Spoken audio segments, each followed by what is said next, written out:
बांग्लादेश में हिंदुओं पर हो रही लक्षित हिंसा को लेकर आक्रोश लगातार बढ़ता जा रहा है। इसी क्रम में चित्तौड़गढ़ जिला मुख्यालय पर जन आक्रोश रैली के माध्यम से मौन जुलूस निकालकर ज्ञापन सौंपा गया। इसमें हजारों की संख्या में स्वर्ण समाज के लोग मौजूद रहे। गोरा बादल स्टेडियम से शुरू हुई जन आक्रोश रैली पैदल मार्च के रूप में कलेक्ट्रेट पहुंची, जहां संत अभयदास महाराज, विजयपुर महंत वैष्णव दास महाराज ने संबोधित करते हुए बांग्लादेश और देश में हिंदू समाज की स्थितियों पर उद्बोधन देते हुए बांग्लादेश की नहीं बल्कि पूरे भारत में भी ऐसी स्थिति बनी हुई है। इस दौरान बड़ी संख्या में व्यापारिक संगठन के पदाधिकारी मौजूद रहे।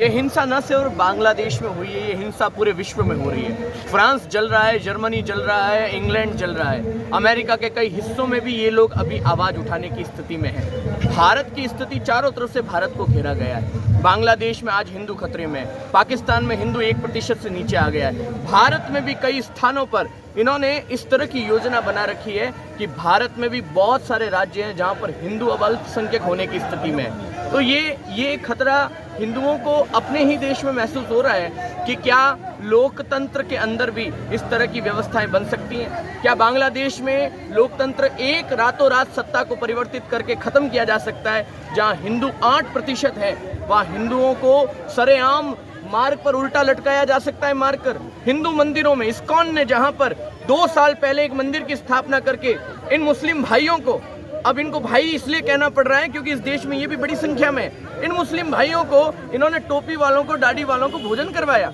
आज उन्हीं लोगों ने मिलकर के पूरे मंदिर को जला दिया।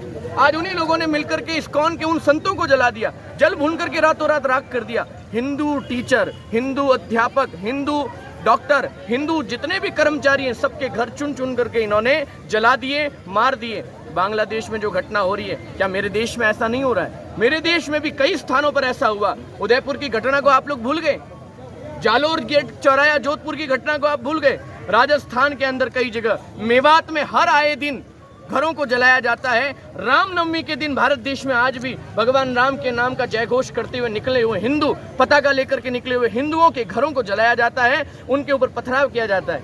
क्या ये इस देश में स्वीकार्य है? इसलिए ये सारी आवाज बांग्लादेश में होने वाले हिंदुओं के साथ साथ भारत देश में हिंदुओं के साथ संविधान के नाम पर जो अत्याचार हो रहा है, हम उसके लिए भी आवाज उठा रहे हैं। इस प्रकार का बांग्लादेश में हिंदू समाज के साथ मंदिरों को जलाना, दुकानों को जलाना, उनके साथ लूट खसोट करना, बदमाशी करना, गुंडागर्दी करना, इस प्रकार के आज पूरे देश के जिस प्रकार के संतों में उतरना पैदे हुए, हिंदू समाज में उतरना पैदे हुए जिस प्रकार की घटना वह घट रही है, तो आने वाले दिनों में अगर बांग्लादेश नहीं रुकेगा तो कहीं न कहीं बांग्लादेश को इस चीज़ का भुगतना पड़ेगा। और जब संत अगर कभी किसी काम में आगे आ जाते हैं तो वो कार्यक्रम कोई पीछे नहीं रहता है। और आज परिवार के लोग और संघ परिवार के लोग इस कार्यक्रम को कर रहे हैं। मैं उन परिवार के लोगों को भी धन्यवाद देना चाहता हूं और संतों को भी धन्यवाद देना चाहता हूं। जो आपने कदम उठाया उस कंधे से कंधे मिलाकर हम लोग आपके साथ हैं। सर, बात की जाए संतों के माध्यम से बढ़ी है और आगे भी संतों के माध्यम से और परिवार के माध्यम से आगे बढ़ी।